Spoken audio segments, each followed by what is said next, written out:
शिवराज सिंह चौहान ने व्यापम से लेकर आज तक करीब 30 परीक्षाओं में घोटाले उनके शासनकाल में हुए। 3 बार व्यापम का नाम बदल दिया, फिर भी प्रदेश का मुंह काले का काला। और शिवराज जी लिपापोती कर रहे हैं। उनके गृह मंत्री कुछ अलग कहते हैं, वो कुछ अलग कहते हैं। अल्टीमेटली एक ही बीजेपी के कॉलेज के विधायक के कॉलेज से जो टॉपर आते हैं वही नंबर 1 से 10 तक क्यों रहते हैं? ये सवाल प्रदेश के सामने है या नहीं है? नमस्कार, आप देख रहे हैं S1 न्यूज। मैं लक्ष्मी नारायण। आइए बढ़ते हैं खबरों की ओर। खबर मध्य प्रदेश में लगातार हो रहे व्यापम घोटाले को लेकर है। आपको बता दें, पटवारी भर्ती घोटाले को लेकर पूरे प्रदेश में जगह जगह मध्य प्रदेश के मुख्यमंत्री शिवराज सिंह चौहान का पुतला दहन कर विरोध जताया जा रहा है।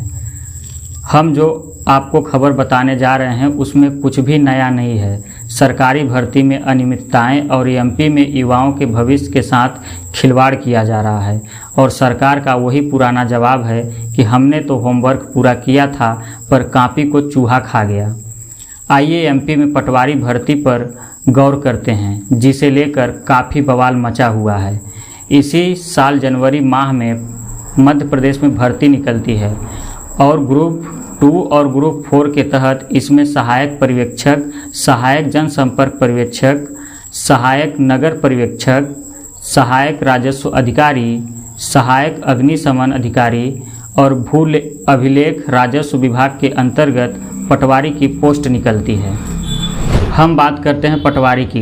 पटवारी राजस्व विभाग का वह अधिकारी होता है जो सीधे सीधे जनता से संवाद करता है।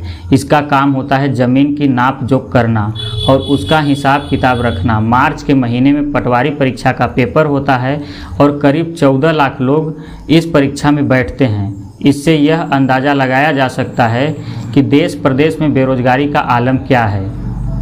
पेपर देने के बाद अभ्यर्थी काफ़ी परेशान थे और कह रहे थे कि पेपर इतना कठिन आया है कि अगर किसी के 140-50 अंक भी आ जाएं तो बहुत बड़ी बात होगी।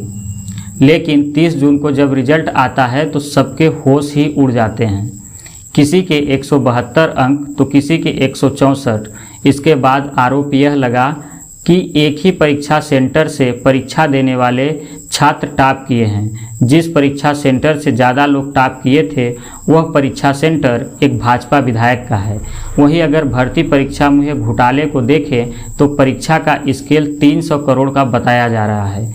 इस खबर को जरा और गहराई से समझते हैं। रिजल्ट के बाद जब लिस्ट जारी हुई तो पहला रैंक पूजा शर्मा, दूसरा रैंक रिंकू सिंह गुर्जर, तीसरा रैंक पूनम राजावत, चौथा रैंक कृष्णा कुशवाहा, 5वां रैंक पूजा जायसवाल, 6वां रैंक मधुलता गढ़वाल, 7वां रैंक राम नरेश गुर्जर, 8वां रैंक आकाश शर्मा, 9वां रैंक कृष्णा कुमार पटेल, 10वां रैंक अंकित मीणा।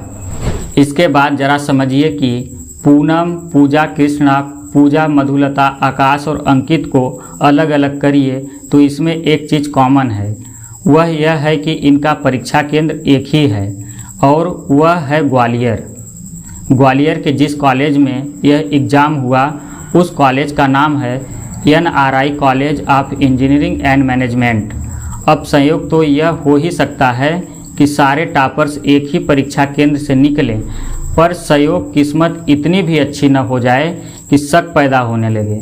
और असल में यही हुआ और लोगों को शक पैदा होने लगा और लोग कहने लगे कि टॉप तो कोई भी कर सकता है। पर क्या इस परीक्षा सेंटर में पहले से कुछ सेटिंग था? आइए अब आगे बात करते हैं कुछ मसलों पर। आपको ध्यान देने की ज़रूरत है। पहला मसला, इन सभी 7 अभ्यर्थियों ने हिंदी में दस्तखत किए थे, वो भी अक्षर स अक्षर। जैसे अगर आपका नाम कमल है तो दस्तखत अलग अलग अक्षरों में कमल लिखकर किया गया है। इतना देख लोगों का संदेह और गहरा हो गया क्योंकि इन 7 अभ्यर्थियों ने अपना हस्ताक्षर हिंदी में किया था। दूसरा मामला यह है कि परिणाम की टॉपर लिस्ट जारी नहीं हुई और जब हुई तो उस पर तारीख पुरानी पड़ी हुई थी। अब यहाँ पर समझिए कि व्यापम जब भी कोई परीक्षा कराता है तो उसकी टॉपर लिस्ट जारी करता है। जब इस पटवारी परीक्षा की लिस्ट जारी हुई तो उसके ऊपर तारीख 11 दिन पुरानी 19 जून की पड़ी हुई थी। तीसरा मसला गलत जवाब का है। जब भी कोई परीक्षा होती है तो एग्ज़ाम के बाद और रिजल्ट से पहले उसकी कुंजी जारी की जाती है, ताकि परीक्षार्थी उसे देखकर यह जान सके कि उसने एग्ज़ाम में कैसा प्रदर्शन किया है। पर जो कुंजी जारी की गई उसमें सवालों के गलत जवाब लिखे हुए थे और सही जवाब गायब थे। और जब छात्रों ने गलत कुंजी को लेकर शिकायत किया कि उसकी कुंजी में सवालों के गलत जवाब लिखे हुए हैं और सही जवाब को हटा दिया गया है, तो छात्रों के शिकायत के बाद भी कुंजी को व्यापम द्वारा नहीं सुधारा गया। पांचवा मसला आरक्षित और अनारक्षित में गड़बड़ी।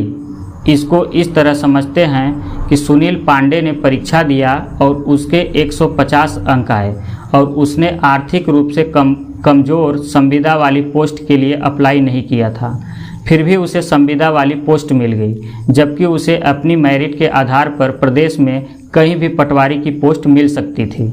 अब सवाल कॉलेज का है जहां से इन 7 छात्रों ने परीक्षा दी।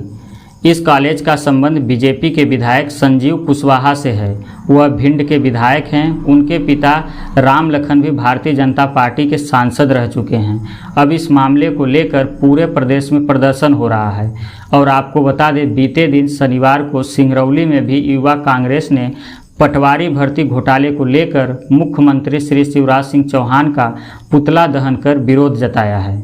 अगर आप हमारी यह खबर फेसबुक पर देख रहे हैं तो इसे लाइक और फॉलो करें। अगर आप यूट्यूब पर देख रहे हैं तो इसे लाइक और सब्सक्राइब करें और अपने दोस्तों को भी शेयर करें। कैमरामैन सावन के साथ मैं लक्ष्मी नारायण, धन्यवाद।